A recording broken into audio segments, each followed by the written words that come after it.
Hello students, कैसे हैं आप। मैं मनीष गुप्ता स्वागत करता हूं आपका मेरे चैनल एडुमिंट एकेडमी में। तो आज हम लोग जो है वो क्लास 9th का एक चैप्टर स्टार्ट करने वाले हैं। पहला चैप्टर वो है नंबर सिस्टम। ठीक है, नंबर सिस्टम। तो मैं कुछ चीजें आप लोगों को बता देना चाहूंगा कि क्लास जो है वो फर्स्ट क्लास आप लोगों का 9 AM टू 10 AM रहता है। ठीक है, इस टाइम के बाद आप लोगों को एक असाइनमेंट मिलेगा ऐप में ही। ठीक है, इसके बाद असाइनमेंट और फिर 12 बजे से 12 बजे दोपहर से 12 PM, ठीक है, ये दोपहर का रहेगा। उस टाइम पे टेस्ट होगा आप लोगों का। ठीक है, कितने मिनट का? 20 मिनट का टेस्ट होगा। 20 मिनट का टेस्ट होगा। ठीक है, तो 20 मिनट का टेस्ट होगा। ठीक है, तो आप लोग जो भी वीडियो में पढ़ते हैं, ठीक है, उससे फिर आप लोगों को उतना ही पोर्शन का, जितना पोर्शन आज मैं पढ़ाऊंगा उतने ही पोर्शन से आप लोगों का टेस्ट होगा। ठीक है, तो उस पोर्शन को बहुत ध्यान से देखिएगा, क्योंकि आपको तुरंत बाद उसके बाद टेस्ट में परफॉर्म करना है। ठीक है, उसके बाद जब आप पहले वीडियो को देख के असाइनमेंट कर लेते हैं तो आप लोग इतना प्रैक्टिस कर लेते हैं कि क्या होता है, आप लोगों का टेस्ट बहुत अच्छा बनेगा और उसमें टाइम थोड़ा कम लगेगा। ठीक है, समझ रहे हैं। 10 क्वेश्चंस होंगे, टोटल 40 मार्क्स, जिसमें 1 मार्क्स नेगेटिव होगा अगर आप एक क्वेश्चन गलत करते हैं तो। ठीक है, तो ये सारा ओवरव्यू था। आज हम नंबर सिस्टम पढ़ने वाले हैं। ठीक है, नंबर सिस्टम। ठीक है, तो नंबर सिस्टम में सबसे पहले जो है वो कुछ चीजें हम लोग जानते हैं कि थोड़ा सा मैं बेसिक से आ जाता हूं। ठीक है, बेसिक से आ जाता हूं कि सबसे पहले जो है वो नेचुरल नंबर। नेचुरल नंबर, ठीक है, उसके बाद आता है होल नंबर, उसके बाद आता है इंटीजर, उसके बाद आता है आपका इंटीजर के बाद आता है रेशनल नंबर, और रेशनल नंबर के बाद आता है इररेशनल नंबर। ठीक है, रेशनल नंबर के बाद क्या आता है? Irrational number. ठीक है, तो ये सारे नंबर्स क्या होते हैं, ये सारी चीजें आज हम लोग देखेंगे। ये सारी चीजें क्या होती है, ये सारे ये हम लोग देखेंगे। तो सबसे पहले नेचुरल नंबर। जब मनुष्य ने गिनती शुरू की थी, ठीक है, तो उन्होंने कहां से गिनती शुरू की थी? 1 2 3 4 5 ऐसे गिनती शुरू की थी। वो जीरो के बारे में नहीं जानते थे। फिर आर्यभट्ट साहब ने जो है जीरो की खोज की, तो जीरो आ गया। ठीक है, 0 1 2 3 4 5। फिर नेगेटिव नंबर्स का खोज हुआ।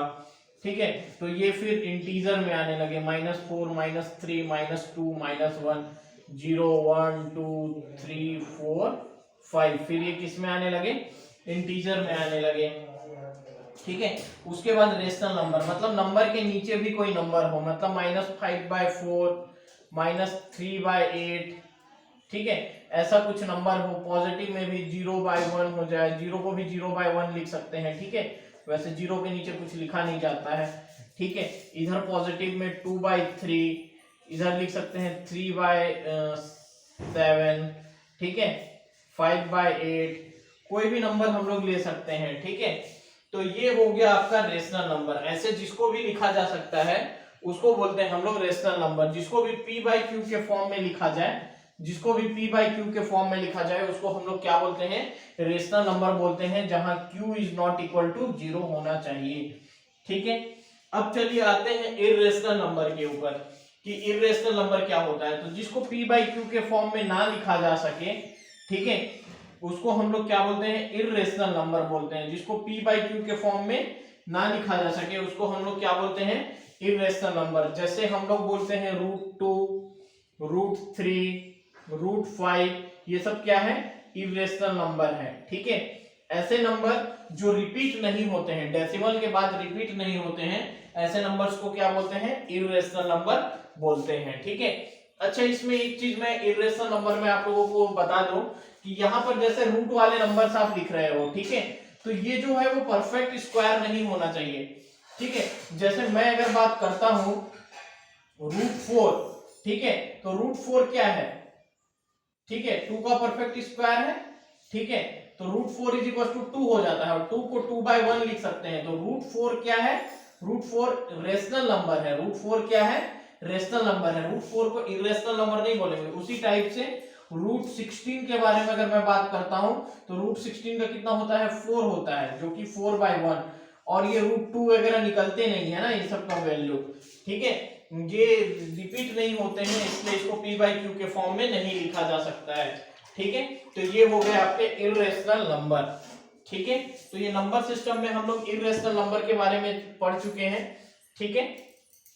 चलिए अब कुछ मैं इंपॉर्टेंट आप लोगों को कंक्लूजन यहाँ पर बताना चाहूंगा, कुछ इंपॉर्टेंट कंक्लूजन यहाँ पर बताना चाहूंगा कि देखिए ये जो 1 2 3 4 5 है, ये तो इसमें भी आ रहा है, इसमें भी आ रहा है, इसमें भी आएगा, इसमें भी आएगा, और इरेशनल में नहीं आएगा वो, ठीक है, इरेशनल में नहीं आएगा, ठीक है। तो मैं क्या बोल सकता हूं कि every natural number is a whole number, ठीक है, यहां पर से क्या बोल सकता हूं, every natural number is a whole number, ठीक है, every natural number is an integer, ठीक है, every natural number is an integer.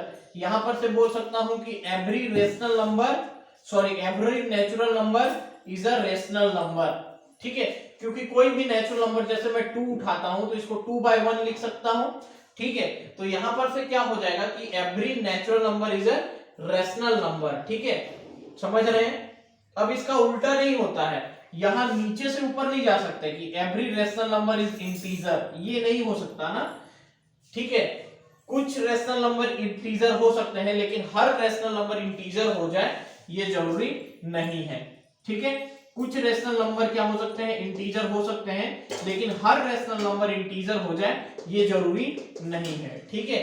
तो यहां पर से क्या होता है, ये उल्टा नहीं जाता है कि every rational number is a integer या फिर every integer is a whole number, ऐसे नहीं हो सकता, क्योंकि एवरी इंटीजर आप बोल रहे हैं तो आप -5 बोल रहे हैं, तो क्या ये -5 जो है वो क्या एक होल नंबर है, क्या नहीं है, तो every integer is not a whole number, ठीक है। वैसे ही यहां पर से जाता है कि ये नेगेटिव ऊपर जाएगा तो नेगेटिव का मतलब नेगेटिव नहीं बोलेंगे, वो फिर फॉलो नहीं करता है एवरी वाला स्टेटमेंट ना, कि every rational number is an integer, ऐसा नहीं होता है, ठीक है।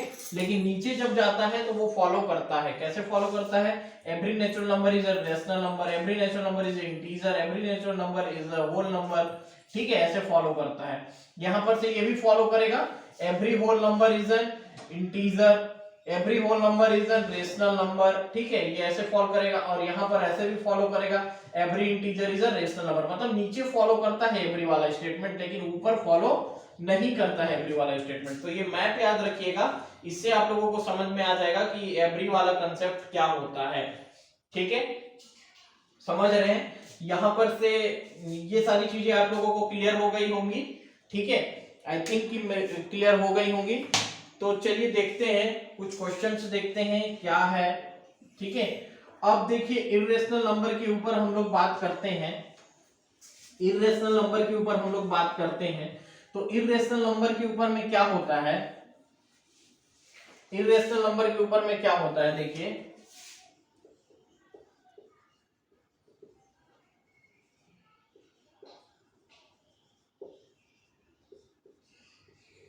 इरेशनल नंबर, ठीक है, इरेशनल नंबर हो गया आप लोगों का, जो रूट वाले नंबर होते हैं, √2 √3 √5, मैं इसमें बता दिया कि √4 √16 ये सब क्या है, इरेशनल नंबर नहीं है। उसी टाइप से √25, ठीक है, ये सब क्या है, रेशनल नंबर नहीं है, ये सब इरेशनल नंबर है, ठीक है।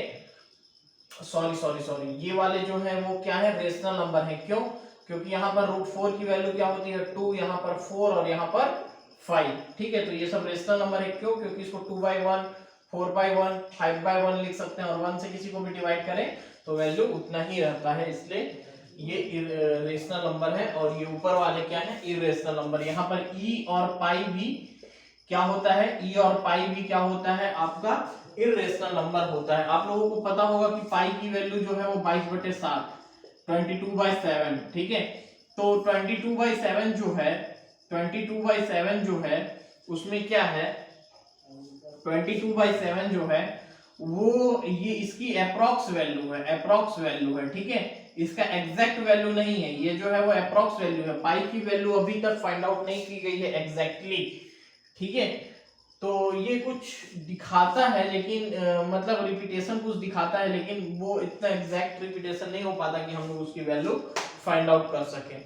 ठीक है, तो ये इसकी वैल्यू अप्रोक्स होती है। ठीक है, इसलिए ये पाई जो है वो इरेशनल नंबर है, वरना अगर 22/7 होता तो इसको हम लोग क्या बोल देते हैं, रेशनल नंबर बोल देते हैं। ठीक है, तो ये क्लियर हो गया आप लोगों को। ठीक है, चलिए आगे बढ़ते हैं। दो रेशनल नंबर के बीच में रेशनल नंबर कैसे निकालते हैं वो देखना है आज हम लोगों को। ठीक है, दो रेशनल नंबर के बीच में रेशनल नंबर कैसे निकालते हैं वो हम लोगों को देखना है। तो चलिए देखते हैं कि दो रेशनल नंबर के बीच में रेशनल नंबर कैसे निकालते हैं। ठीक है, जैसे अगर आप लोगों को बोल रहा है कि मेरे को बताइए 2 और 4 के बीच में एक रेशनल नंबर, तो आप क्या बोल देंगे, 2 और 4 के बीच में एक रेशनल नंबर क्या है, 3 है। ठीक है, लेकिन वही अगर आपको बोल दे कि 2 और 4 के बीच में 2 रेशनल नंबर्स बताइए, 2 और 4 के बीच में 2 रेशनल नंबर, तो आपको फिर सोचना पड़ेगा यहाँ पर कि कैसे निकालो। ठीक है, समझ रहे हैं? तो इसको कैसे निकाला जाता है, देखिए एक तरीका, दो तरीके हैं। ठीक है, एक तो क्या बोलता है बुक में कि 2 + 4 को ऐड कीजिए और 2 से डिवाइड कीजिए, तो कितना निकला, 3 निकला, तो ये 3 निकल गया। अब 3 और 4 को ऐड कीजिए, 3 और 4 को ऐड कीजिए और इसको 2 से डिवाइड कीजिए, तो 7/2 निकला, तो ये 7/2 और 4 मतलब 2 3 7/2 और 4 जो है वो है। लेकिन हम लोग इस तरीके से नहीं बनाएंगे, मैं आप लोगों को कुछ अच्छा तरीका बताता हूं एकदम। ठीक है, उससे उस मेथड से हम लोग सॉल्व करेंगे। जैसे अगर मान लीजिए आप लोगों को पूछता है, मान लीजिए आप लोगों से पूछता है कि 3 और 4 के बीच में 6 रेशनल नंबर, 3 और 4 के बीच में क्या पूछता है आप लोगों से, 6 रेशनल नंबर पूछता है। 3 और 4 के बीच में क्या पूछता है, 6 रेशनल नंबर। ठीक है, 3 और 4 के बीच में क्या पूछता है आपसे, 6 रेशनल नंबर। तो आपको करना क्या है, देखिए यहाँ पर सबसे पहले जितना रेशनल नंबर पूछा है, जैसे 6 रेशनल नंबर आपसे पूछा है, तो आप इसको 6 + 1 लिख दीजिए। ठीक है, आप इसको क्या कर देंगे, 6 + 1 कर देंगे, मतलब क्या हो जाएगा, 7 हो जाएगा ये। ठीक है, 6 + 1 कर दिया तो 7 हो गया। अब क्या होगा, यहाँ पर 3 में इंटू 7 यहाँ भी कर दीजिए और डिवाइड में भी 7 का इंटू कर दीजिए। ठीक है, ठीक है, और यहाँ पर 4 में भी इंटू 7 ऊपर में कर दीजिए और नीचे में भी 7 कर दीजिए। ठीक है, तो इससे होगा क्या कि 3 × 7 21/7 और यहाँ पर 7 × 4 28/7। ठीक है, अब इसको बढ़ाते जाइए, 22/7 23/7 24/7 25/7 26/7 और 27/7। ठीक है, 27/7। तो ऐसा जब हो जाता है, तो आप लोगों को क्या करना होता है, यहाँ पर ये देखिए, यहाँ पर 3 3 6। ठीक है, 3 और 3 6, तो 6 रेशनल नंबर निकल गए। एग्जैक्टली इसकी वैल्यू जो है वो क्या हो रही है, ये 3 और 4 के बीच में ही है। ठीक है, तो ऐसे निकाला जाता है। मैंने क्या बताया, मैंने क्वेश्चन में क्या बोला आप लोगों को, क्वेश्चन में बोला कि 3 और 4 के बीच में 6 रेशनल नंबर्स फाइंड आउट कीजिए। ठीक है, 3 और 4 के बीच में 6 रेशनल नंबर फाइंड आउट कीजिए। तो 6 रेशनल नंबर फाइंड आउट करना है तो 6 में आपको 1 ऐड कर देना है, 6 में आपको 1 ऐड कर देना है और यहाँ पर ये क्या हो जाएगा, 7 हो जाएगा।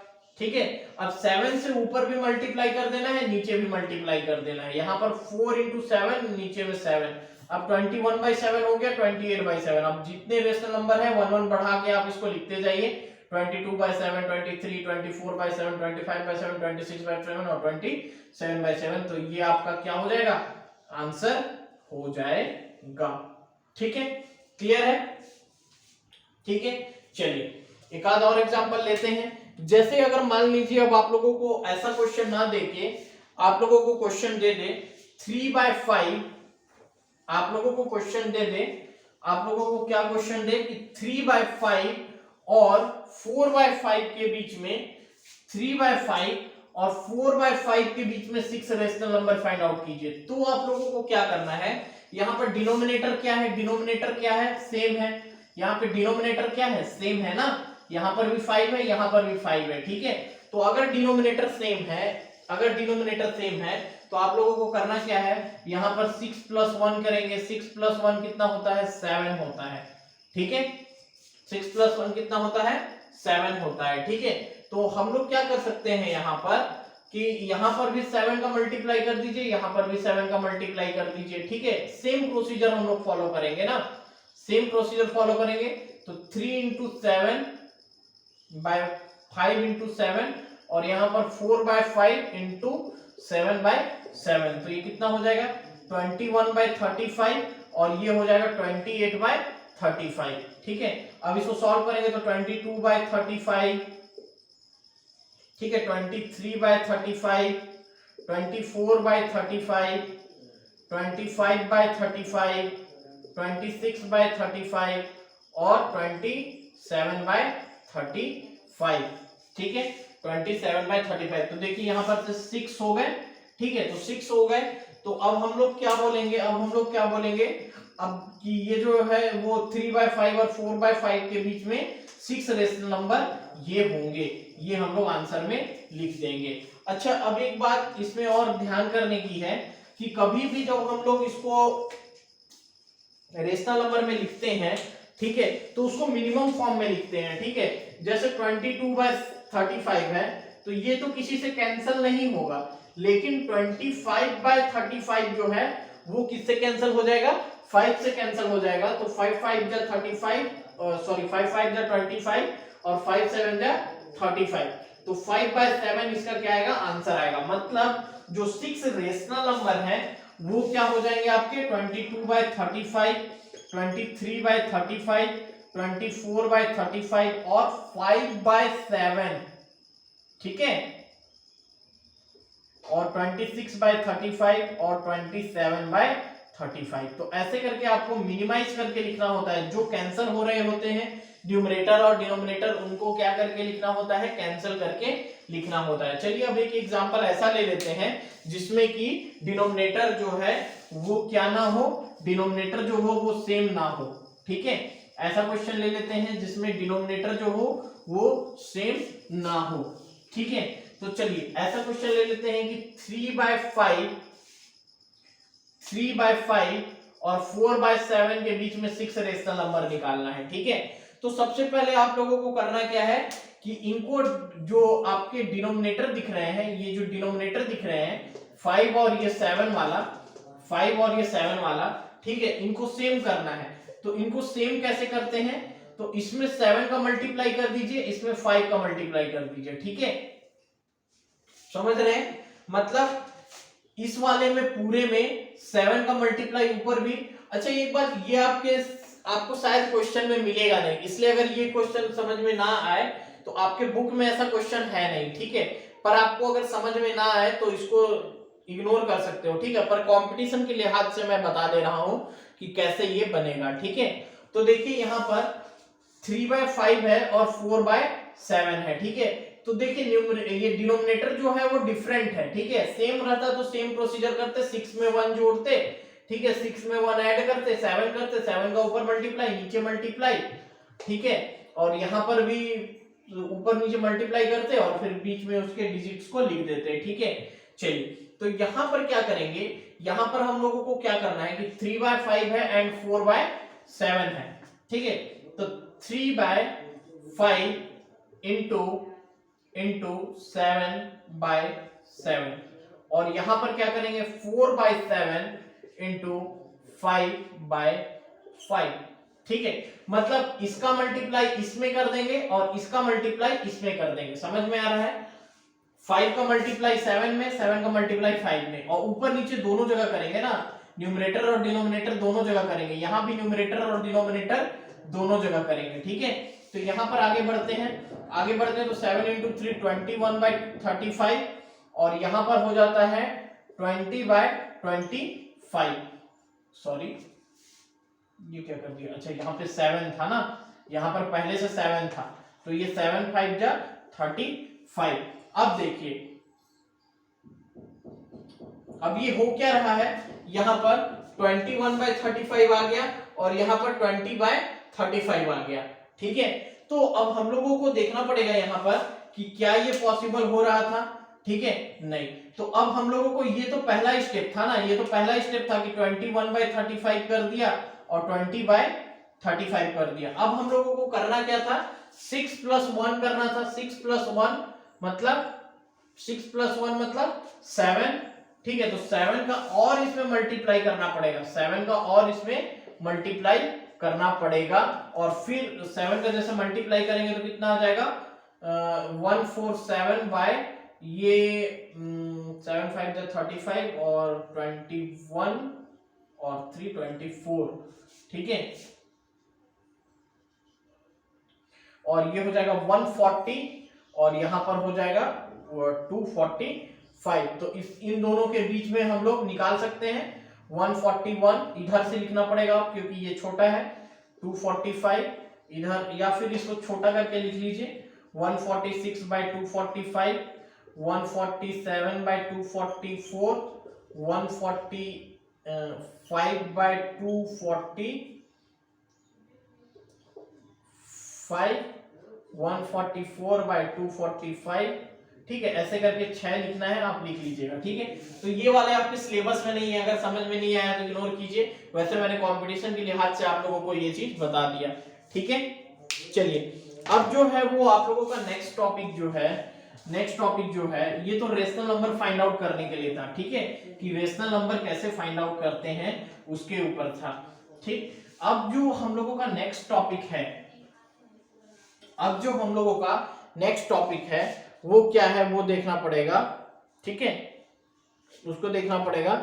चलिए, तो अब बोलता है कि नंबर लाइन में इर्रेशनल नंबर्स को रिप्रेजेंट करना है। नंबर लाइन में इर्रेशनल नंबर्स को रिप्रेजेंट करना है, तो नंबर लाइन में इर्रेशनल नंबर्स को कैसे रिप्रेजेंट करते हैं ये देखना है, ठीक है।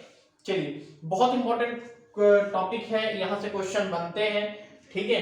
तो नंबर लाइन आप लोग सभी को पता होगा कि इधर जो है वो मिड में जो होता है वो 0 होता है, इधर 1, इधर 2, इधर 3, इधर 4, इधर -1, इधर -2, -3, -4, ठीक है। तो अब क्या होता है कि जैसे आप लोगों को मान लीजिए √2 को क्या करने बोला, रिप्रेजेंट करने बोला ऑन नंबर लाइन, ठीक है, रिप्रेजेंट ऑन नंबर लाइन, ठीक है। तो अब मेरे को √2 की वैल्यू पता ही नहीं है, ठीक है, कि √2 की वैल्यू कितनी होगी, ठीक है। पर मेरे को एक रफ आइडिया होता है कि √2 की वैल्यू किसके और किसके बीच में होगी, ठीक है। तो √2 से बड़ा स्क्वायर कौन होता है, √2 से बड़ा मतलब जो परफेक्ट रूट हो, ठीक है, परफेक्ट रूट कौन होता है, इसको √4 बोलते हैं, इसकी वैल्यू 2 होती है, ठीक है। तो मैं ये बता सकता हूं कि इसकी वैल्यू जो है वो 2 और 1 के बीच में होगी, 1 और 2 के बीच में होगी, ठीक है। 2 और इससे एक छोटा मतलब इससे बड़ा नंबर, जैसे मैं मान लीजिए आपको बोल देता कि √15 की वैल्यू कितनी होगी बताइए मेरे को। तो अगर मेरे को एक एस्टिमेशन लगाना होता तो मैं इससे बड़ा जो है वो स्क्वायर देखता कि इससे बड़ा स्क्वायर कौन है, मतलब रूट कौन है, परफेक्ट रूट कौन है, तो वो होता 16। वो क्या होता 16, क्योंकि अब ये 16 होता है ना, 4 का स्क्वायर कितना होता है 16 होता है, तो वो हम लोग देखते हैं, ठीक है। 4 का स्क्वायर 16 होता है। जैसे मान लीजिए मैं बोलता 21, तो 21 से आगे देखते 22 नहीं होता है, 23 नहीं होता है, 24 नहीं होता है, 25 होता है। 25 किसका होता है, 5 का स्क्वायर 25 होता है। तो ये 5 और इससे एक छोटा 4, तो 4 और 5 के बीच में इसकी वैल्यू होती। इसी तरीके से इसकी वैल्यू 3 और 4 के बीच में होती, इसकी वैल्यू 1 और 2 के बीच में होती। तो ये बीच की वैल्यू एक एस्टिमेशन होता है कि इसकी वैल्यू किसकी किसके बीच में होगी, ठीक है। चलिए आगे बात करते हैं। तो ये जो है वो नंबर लाइन में कैसे रिप्रेजेंट करना है उसको। तो इससे पहले नंबर लाइन रिप्रेजेंट करने से पहले मैं आप लोगों को पढ़ाऊंगा पाइथागोरस थ्योरम। जब तक आप पाइथागोरस थ्योरम नहीं समझते हैं, तब तक आपको थोड़ा सा डिफिकल्ट होने वाला है, ठीक है। तो शायद आप लोग जानते भी होंगे पाइथागोरस थ्योरम, ठीक है।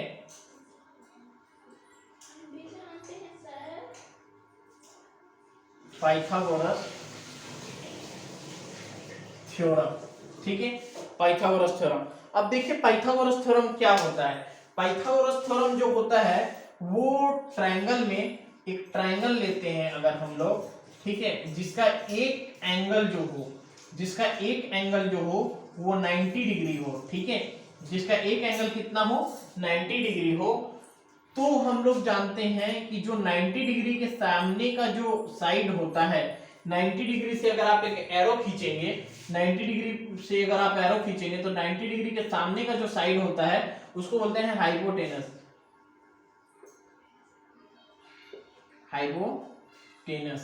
ठीक है, स्पेलिंग पे मत जाइएगा, ठीक है। तो ये हाइपोटेनस हो गया, ठीक है, इसको हाइपोटेनस बोलते हैं। अब यहाँ पर इस हाइपोटेनस को छोड़ के एक जो होता है वो बेस होता है और एक जो होता है वो हाइट होता है। अब कौन सा बेस होता है कौन सा हाइट होता है ये जब मैं ट्रिग्नोमेट्री पढ़ाऊंगा तब आप लोगों को बताऊंगा, अभी उतना जानने की जरूरत नहीं है, ठीक है। तो एक बेस होता है और एक हाइट होता है। बेस को बी से डिनोट करते हैं, हाइट को किससे डिनोट कर दें, क्योंकि हाइपोटेनस को तो एच से डिनोट करना पड़ेगा, ठीक है, तो इसको एल से डिनोट कर देते हैं, चलिए, ठीक है, ठीक है। तो बी स्क्वायर, तो बेस का स्क्वायर और एल का स्क्वायर, ठीक है, बी का स्क्वायर प्लस एल का square is equal to H का स्क्वायर होता है। ये फॉर्मूला होता है कि अगर कहीं पर भी 90 डिग्री बन रहा है, कहीं पर भी 90 डिग्री बन रहा है, तो जो बी का स्क्वायर होगा प्लस एल का स्क्वायर होगा वो एच के स्क्वायर के बराबर होगा। बी का स्क्वायर जो होगा प्लस एल का स्क्वायर जो होगा वो किसके बराबर होगा, एच के स्क्वायर के बराबर होगा, ठीक है, एच के स्क्वायर के बराबर होगा, ठीक है। चलिए, तो अब कुछ क्वेश्चंस करते हैं। जैसे मान लीजिए अगर मैं आप लोगों को बोलता हूं कि ये जो है वो 3 है, बेस 3 है और हाइट जो है वो 4 है, तो बताइए हाइपोटेनस कितना होगा। तो आप लोगों को बताना है कि हाइपोटेनस कितना होगा। तो यहाँ पर हम लोग वैल्यू रखेंगे, यहाँ पर ये जो बेस है वो 3 का स्क्वायर हो जाएगा और लॉन्गिट्यूड कितना हो जाएगा, 4 का स्क्वायर हो जाएगा। तो यहाँ पर से हाइपोटेनस निकालेंगे तो 3 का स्क्वायर हो गया 9 और 4 का स्क्वायर हो गया कितना 16 और यहाँ पर है h का स्क्वायर। तो यहाँ पर से 9 और 16 को ऐड करेंगे तो आएगा 25, यहाँ पर से h स्क्वायर। तो अगर देखिए इसको इक्वेशन को सॉल्व करेंगे तो h इज इक्वल टू √25, जिसकी वैल्यू कितनी आती है 5 आती है, ठीक है। तो अगर ये 3 है ये 4 है तो ये कितना होगा 5 होगा, ठीक है। इतना क्लियर है, इतना क्लियर है। वही चीज अगर मैं दूसरी तरीके से ले लूं, कि ये जो है वो 10 है, ये जो है वो 10 है और ये 8 है, तो ये कितना होगा। अब देखिए जो लॉन्गेस्ट साइड होता है उसको हाइपोटेनस बोलते हैं, ठीक है, लॉन्गेस्ट साइड होता है उसको हाइपोटेनस बोलते हैं। इसके अलावा जो 90 डिग्री के सामने जो साइड होता है, 90 डिग्री के जस्ट सामने जो साइड होता है उसको हम लोग हाइपोटेनस बोलते हैं, ठीक है। तो देखिए यहाँ 10 है और यहाँ पर 8 है, तो यहाँ पर लिखेंगे 10 का स्क्वायर। ये आपको बताया होगा कि 10 जो है वो हाइपोटेनस है, या फिर आपको पता होगा कि वो 90 डिग्री के सामने है। ये दो चीजों में से एक चीज आप लोगों को पता होगा, ठीक है। तो यहाँ पर से मैंने 10 का स्क्वायर कर दिया, ठीक है, यहाँ पर से मैंने क्या कर दिया 10 का स्क्वायर कर दिया और यहाँ पर से जो है वो बेस को ले लेता हूँ 8 का स्क्वायर और एल का स्क्वायर निकालना है। तो 8 का स्क्वायर हो गया 64, एल का स्क्वायर हो गया और 10 का स्क्वायर हो गया 100। तो एल का square is equal to 100 minus 64 is equal to 36, ठीक है। तो एल इज इक्वल टू √36 और √36 की वैल्यू कितनी होती है 6, ठीक है। 6 का स्क्वायर 36 होता है। तो ये सिंपल सी चीज है, ठीक है, ये जो है वो सिंपल सी चीज है।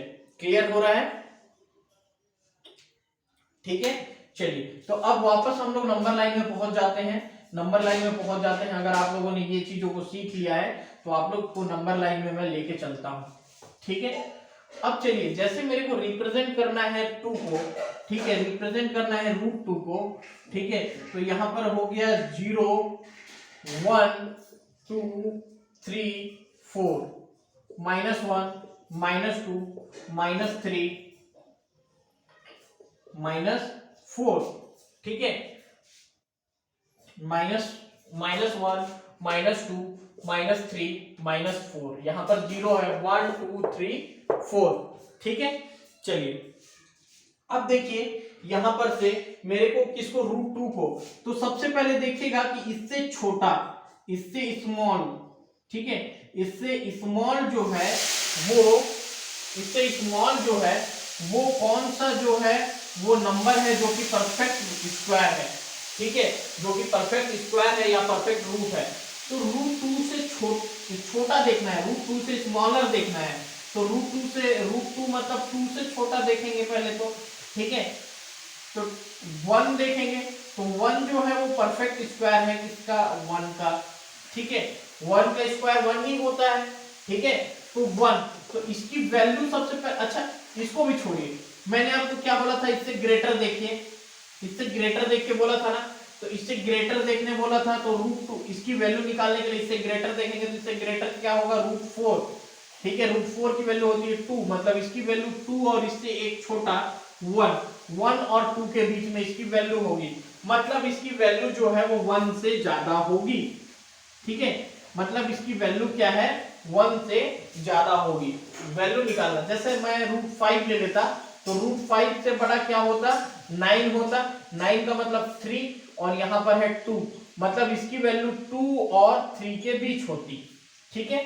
तो जिसकी भी वैल्यू निकालना है आप लोगों को, जिसकी भी वैल्यू निकालना है आप लोगों को, जैसे √2 की वैल्यू निकालना है, ठीक है, √2 की वैल्यू निकालना है, ठीक है, यहाँ पर नंबर लाइन में रिप्रेजेंट करना है आपको, तो नंबर लाइन में रिप्रेजेंट करने के सबसे पहले देखना है कि इसकी वैल्यू किसके किसके बीच में है, तो मैंने पता लगा लिया कि 1 और 2 के बीच में इसकी वैल्यू है, ठीक है। तो जैसे ही मेरे को पता चला कि 1 और 2 के बीच में इसकी वैल्यू है, तो मैं यहाँ पर 1 को मार्क कर लिया कि इससे तो ज्यादा होगा पर इससे कम होगा, ठीक है। अब देखिए, ठीक है, अब मैंने यहां पर से यहां तक एक लाइन ड्रॉ कर दिया, यहां पर से यहां तक एक लाइन ड्रॉ कर दिया, ठीक है। अब मेरे को क्या करना है, अब मेरे को क्या करना है कि √2 कहां पर रिप्रेजेंट होगा, √2 को मेरे को हाइपोटेनस मानना है, ठीक है, √2 को मेरे को क्या मानना है, हाइपोटेनस, ठीक है, √2 को मेरे को क्या मानना है, हाइपोटेनस। क्यों, क्योंकि √2 यहां कहीं होगा, यहां पर तो सीधा तो होगा नहीं, यहां कहीं होगा, मतलब लॉन्गेस्ट साइड होगा, ठीक है, और यहां पर ये 90 डिग्री बनाएगा, इसलिए √2 को क्या मानना है, हाइपोटेनस मानना है, ठीक है। अगर √2 हाइपोटेनस है, ठीक है, अगर √2 हाइपोटेनस है, मतलब मेरे को हाइपोटेनस की वैल्यू h की वैल्यू मिल गई √2, ठीक है, √2 को क्या मानना है, हाइपोटेनस। उसके अलावा परपेंडिकुलर की वैल्यू क्या लेना है, मतलब ये जो वैल्यू है 0 से 1 की वैल्यू है, ठीक है, 0 से 1 की वैल्यू है, इसको बेस ले लेते हैं, बेस ले लेते हैं, तो बेस की वैल्यू है 1, हाइपोटेनस की वैल्यू √2। अब मेरे को निकालना है कि ये इसका लॉन्गिट्यूड कितना होगा, या इसी को परपेंडिकुलर बोलते हैं, ठीक है, P बोलते हैं, VP, ठीक है, परपेंडिकुलर बोलते हैं, ठीक है। तो परपेंडिकुलर की वैल्यू को मान लूंगा मैं, कितना है, x है। तो देखिए यहां पर से मेरे को पता चलेगा कि b का स्क्वायर प्लस p का square is equal to h का स्क्वायर, ये फॉर्मूला मैं पहले बता चुका हूं। तो ये फॉर्मूला जब मैं आपको बता चुका हूं, तो b का स्क्वायर कितना होता है, 1, और p का स्क्वायर कितना होता है, x स्क्वायर, ठीक है, और √2 का स्क्वायर कितना होता है, 2, तो x square is equal to 2 minus 1, तो x square is equal to 1, तो x की वैल्यू कितना हो गया, √1 मतलब 1, ठीक है। तो यहां पर ये वैल्यू 1 है, यहां पर भी ये वैल्यू 1 है, मतलब जब मेरे को नंबर लाइन रिप्रेजेंट करना होगा, तो मैं अपने स्केल से क्या करूंगा, यहां से यहां तक 1 बनाया हुआ है, और यहां से यहां तक भी उतना ही 1 यूनिट खींचूंगा, ठीक है, स्केल से वहां तक, यहां से यहां तक क्या करूंगा, 1 यूनिट खींचूंगा, ठीक है, समझ रहे हैं। तो अगर मैं स्केल से 1 यूनिट खींचता हूं, ठीक है, तो 1 यूनिट खींचता हूं तो क्या होगा कि ये 1 बन जाएगा, तो ये 1 तो ये √2। अब क्या करना है मेरे को, यहां पर अपना डिवाइडर रखना है, ठीक है, डिवाइडर, और यहां पर इसको मार्क करना है, और यहां पर से इसको काट देना है ऐसे करके। यहां पर मैंने ये रखा, यहां पर मैं अपना ये रखता हूं, डिवाइडर रखता हूं, और डिवाइडर से मैं यहां पर से ऐसे ले जाके इसको काट दूंगा, तो ये जहां कटेगा वहीं पर क्या होगा, √2 होगा, और √2 का रिप्रेजेंटेशन यहां से यहां तक होगा। आपको हो सकता है समझ में ना आया हो, पर अगर वीडियो को 2 बार देखेंगे, अगर आप रिपीट करके, तो बिल्कुल समझ में आएगा। ठीक है, बिल्कुल समझ में आएगा। और अगर समझ में नहीं आता है तो आप लोग मेरे को कमेंट सेक्शन में बता देना।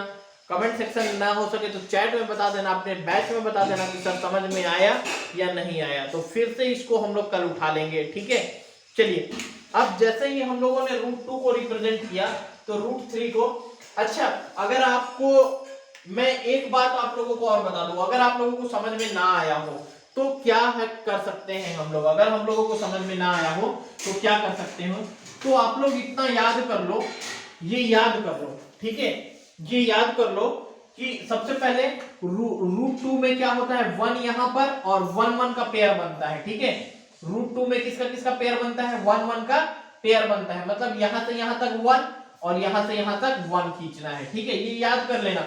इतना झमेले में क्यों पढ़ोगे कि बी निकालो, बेस निकालो, परपेंडिकुलर निकालो, हाइपोटेनस निकालो, इतना झमेले में मत पढ़ो। आपको पता है कि √2 बनाना है मेरे को, तो यहां से यहां तक 1 खींचना है और यहां से यहां तक 1 ड्रॉ करना है और इसको प्रोटेक्टर से मिला देना है। ठीक है, तो ये आपका √2 रिप्रेजेंट हो गया। उसी टाइप से √5 अगर रिप्रेजेंट करना है, √5 रिप्रेजेंट करना है, तो देखिए √5 को रिप्रेजेंट करना है तो इसकी वैल्यू 2 और 3 के बीच में होगी। ठीक है, 2 और 3 के बीच में होगी, तो 2 और 3 के बीच में होगी, तो इसको हम लोग कैसे रिप्रेजेंट करेंगे, 2 और 1 से रिप्रेजेंट करेंगे। ठीक है, 2 और 1 से रिप्रेजेंट करेंगे, मतलब √5 को रिप्रेजेंट करना है, √5 को रिप्रेजेंट करना है, √5 को रिप्रेजेंट करना है तो पहले 2 बनाएंगे और यहां से 1 बनाएंगे, इसको इससे मिलाएंगे और यहां पर प्रोटेक्टर रखेंगे और इससे इसको ऐसे काट देंगे, तो ये यहां से यहां तक कितना रिप्रेजेंट हो जाएगा, √5 रिप्रेजेंट हो जाएगा। ये शॉर्ट ट्रिक है ना, ये शॉर्ट ट्रिक है कि √5 के लिए क्या याद रखना है आपको, 2 बनाना है और 1 बनाना है ऊपर। ठीक है, ये जो √2 के लिए 1 1 बनाना है। ठीक है, ये एग्जाम में क्वेश्चन पूछे जाते हैं इसलिए बता रहा हूं मैं आपको। अब एक आता है √3। ठीक है, √3 की भी वैल्यू 1 और 2 के बीच में होती है। ठीक है, √3 की वैल्यू किसके बीच में होती है, 1 और 2 के बीच में होती है। ठीक है, तो √3 के लिए याद रखिएगा, √3 के लिए आपको क्या बनाना है ये याद रखिएगा। √3 के लिए पहले आप लोगों को 1 1 बनाना है, 1 1 बनाना है। ठीक है, उसके बाद 1 1 से बनेगा √2, ये 2 स्टेप में बनता है। √3 कितने स्टेप में बनता है, 2 स्टेप में बनता है। 1 1 से क्या बनता है, √2। ठीक है, √2 और फिर √2 और 1 से √3 बनता है। ठीक है, मतलब कैसे बनता है वो मैं बता दे रहा हूं, इतना याद रख लेना। इसके अलावा दूसरा क्वेश्चन नहीं पूछा जाएगा आपको नंबर लाइन में रिप्रेजेंट करने का, ये गारंटी है। ठीक है, समझ रहे हैं, इसके अलावा दूसरा क्वेश्चन नहीं पूछा जाएगा नंबर लाइन में रिप्रेजेंट करने का, या तो √2 को रिप्रेजेंट करने बोलेगा, या तो √5 को रिप्रेजेंट करने बोलेगा, या तो √3 को रिप्रेजेंट करने बोलेगा। ठीक है, तो देखिए यहां पर से क्या करते हैं हम लोग, यहां पर से क्या करते हैं हम लोग, जैसे ये हो गया। ठीक है, तो यहां पर से यहां पर 0 पुटअप किए, 1 2 3 4, तो √3 को रिप्रेजेंट करना है, तो मैंने बताया कि पहले 1 1 खींचना है, तो 1 यहां से खींचा और 1 यहां से खींचा, तो ये √2 बन गया, ये √2 बन गया। अब √2 बना हुआ है, 1 और खींचना है, 1 ऐसे खींचना है। ठीक है, तो ये 1 ऐसे खींचेंगे, 90 डिग्री पे खींचना है, इससे 90 डिग्री पे खींचना है, तो 90 डिग्री पे खींचेंगे तो यहां से लेके यहां इसको मिलाएंगे और यहां पर प्रोटेक्टर रखेंगे और यहां से इसको ऐसे मिलाएंगे, तो ये जो है ये यहां से ये यहां से नहीं आएगा, इसके थोड़ा आगे से आएगा। ठीक है, ये यहां से ऐसे आके ऐसे आएगा। ठीक है, तो ये जो है वो यहां से आएगा, तो ये रिप्रेजेंट हो जाएगा आपका √3, यहां से यहां तक √3। तो बीपीएच के चक्कर में मत पड़िए, बेस परपेंडिकुलर और हाइपोटेनस के चक्कर में मत पड़िए, आप सीधा सीधा इसको याद रखिए कि √2 के लिए पेयर क्या बनता है, 1 1, √5 के लिए पेयर क्या बनता है, 2 1, √3 के लिए पेयर क्या बनता है, 1 1, और फिर दूसरा पेयर बनता है √2 1, इससे √3 रिप्रेजेंट हो जाता है। ठीक है, चलिए तो ठीक है, वीडियो को एक बार और देख लीजिए अगर आपको समझ में नहीं आया, उसके बाद आप डाउट पूछिएगा। ठीक है, तो चलिए नेक्स्ट वीडियो में मिलते हैं, फिर अच्छे से टेस्ट दीजिए, 12 बजे आपका टेस्ट है, इसलिए अच्छे से पढ़ाई कीजिए और टेस्ट दीजिए। ठीक है, ओके।